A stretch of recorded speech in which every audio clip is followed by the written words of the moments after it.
రాష్ట్ర ప్రభుత్వం మళ్ళీ కొర్రీలు పెడుతుంది. ఇప్పటికే విడుదల చేసి 2 నెలలు అయిపోయింది. ఎప్పుడో ఏప్రిల్లో దరఖాస్తుల ప్రక్రియ ప్రారంభమైంది, మేలో ముగిసింది, జూన్లో పంపిణీ చేయాల్సిన పరిస్థితి నెలకొంది. అయినప్పటికీ ఉన్నట్టుండి నిన్న రాత్రి మంత్రుల సమావేశం ఏర్పాటు చేసి ఈ రాజీవ వికాసానికి బ్రేక్ పడేలా చేశారు. అనర్హుల జాబితా ఎక్కువైందట, అనర్హులే ఎక్కువ మంది వస్తున్నారట. మరి అది ఎవరు చేశారు?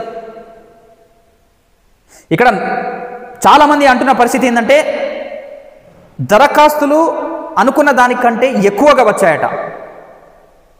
కాబట్టి మరి వాళ్ళని దృష్టిలో పెట్టుకొని ఇయ్యని పరిస్థితుల్లో రాష్ట్ర ప్రభుత్వం మళ్ళీ బ్రేక్ వేసిందా?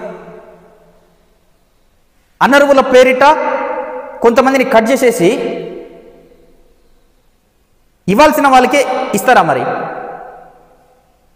మరి ఏం జరగనుందో? రాజీవ వికాసం ఇలా పత్రాలు పంపిణీ చేస్తామనుకున్నారు, దీనిపై బ్రేక్ అయితే పడడం జరిగింది.